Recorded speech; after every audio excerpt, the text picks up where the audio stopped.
मी माझ्या घरी एकटीच राहत होते आणि एका नोकराला कामासाठी ठेवून घेतले होते. रोज रात्री जेवण झाल्यावर मी झोपायला जायची. त्यानंतर मला शुद्धच नसायची आणि सकाळी उठल्यावर माझं संपूर्ण शरीर दुखायचं. एका रात्री मी न जेवताच झोपायला गेले आणि त्यानंतर माझ्या रूममध्ये जो माणूस आला त्याने माझ्यासोबत, माझं नाव प्रीती आहे.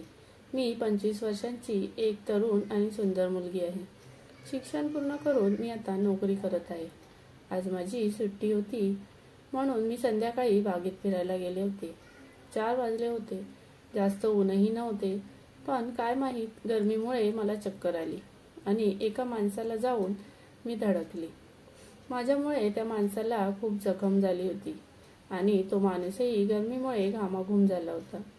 मी त्या माणसाची माफी मागितली तर तो बोलू लागला की ताई, माझीच चूक होती. मी माझ्या विचारात चालत होतो आणि तुम्हाला बघितले नाही. ताई, मला कामाची खूप गरज आहे. मी एका दुकानात काम करत होतो, पण ते दुकान आता बंद झालं आणि माझं वय बघून मला कोण कामही देत नाही. असे बोलत त्याने माझ्या हातातून माझी बॅग घेतली आणि म्हणाला, ताई, मी तुम्हाला गाडीपर्यंत सोडतो. तो म्हणाला, माझे खूप वाईट दिवस चालू आहेत. हे ऐकून मला त्याची दया आली, कारण तो माणूस माझ्या वडिलांच्या वयाचा होता. त्याला बघून मला माझ्या बाबांची आठवण झाली. त्याच्या बोलण्यावरून तो एका चांगल्या घरातील वाटत होता.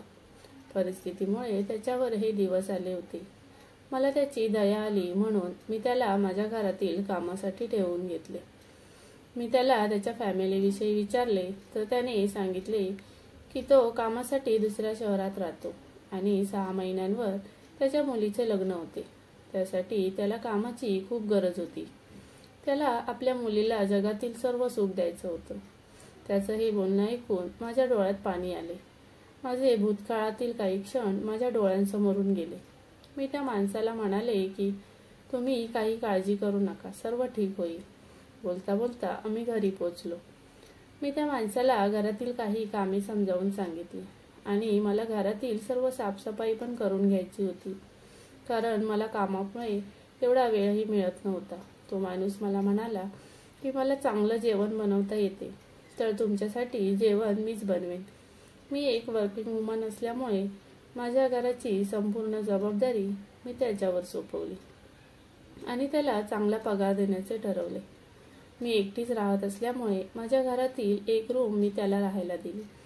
काही वर्षांपूर्वी मी माझ्या आईवडिलांना सोडून वेगळी राहत होते. माझ्या बाबांनी मला खूप शिकवले होते, पण ते माझ्या नोकरीच्या विरोधात होते आणि त्यांना माझे शिक्षण झाल्यावर माझे लग्न त्यांच्या बहिणीच्या मुलाशी करून द्यायचे होते. त्यांनी माझ्या 3 बहिणींसोबत पण हेच केले होते. शिक्षण झाल्यावर त्यांचे लग्न करून दिले आणि त्यांना नोकरी करू दिली नाही.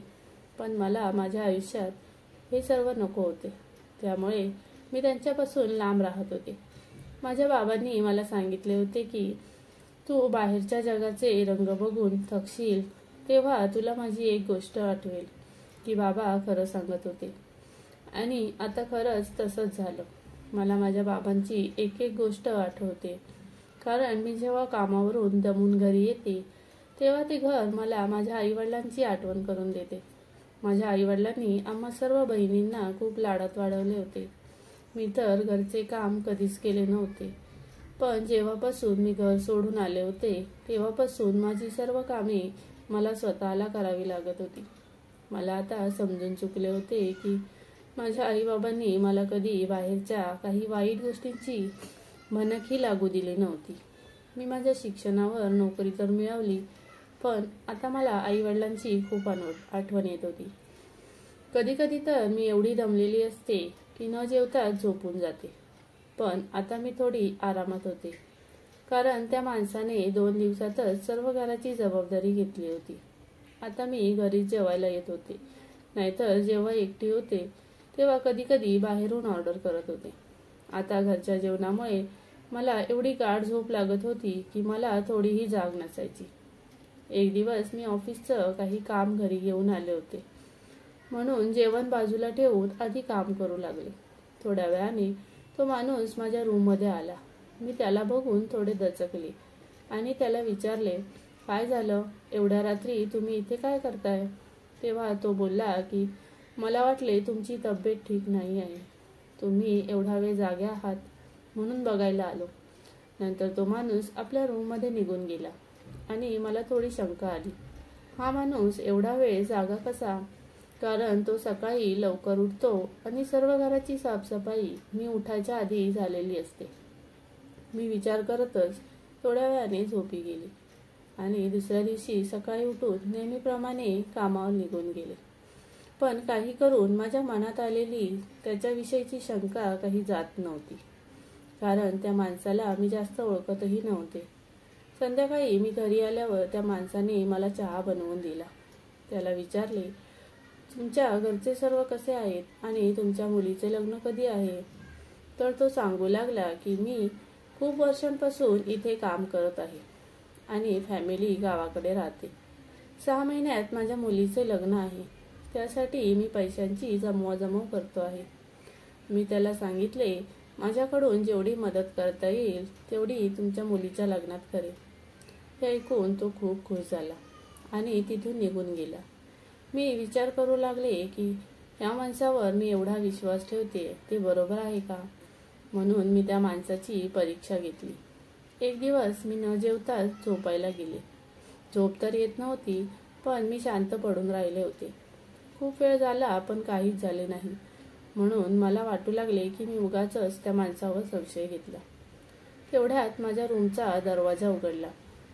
मी तर दरवाजा लॉक केला होता, पण त्या माणसाने दुसरी चावी बनवून घेतली होती आणि त्याने दरवाजा उघडून तो आत आला. त्याला आत येताना बघून माझा श्वासच थांबला होता.